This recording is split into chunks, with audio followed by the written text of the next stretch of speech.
গোপাল একবার রাজসভায় বসে রাজসভাসদদের সাথে গল্প করছিল। সেখানে সে মহারাজকে বলল, জানেন মহারাজ, রাজসভায় চাকরি করার আগে আমি সৈন্যদলের সাথে যুক্ত ছিলাম।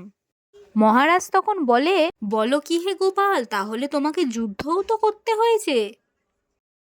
গোপাল তখন বলে, সে আবার বলতে, কত যুদ্ধ করেছি, কত শত্রুদের মেরেছি।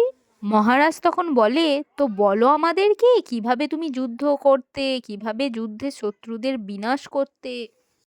গোপাল তখন বলে, তো শুনুন মহারাজ, একবার কি হয়েছিল, আমি তলোয়ারে করে 10টা শত্রুর পা কেটে দিয়েছিলাম, তাও আবার একই সাথে, ফলে তারা কেউ পালাতে পারেনি।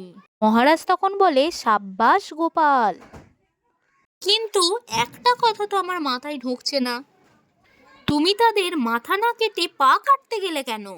গোপাল বলল, মাথাগুলো যে তাদের আগে থাকতেই কাটা ছিল মহারাজ।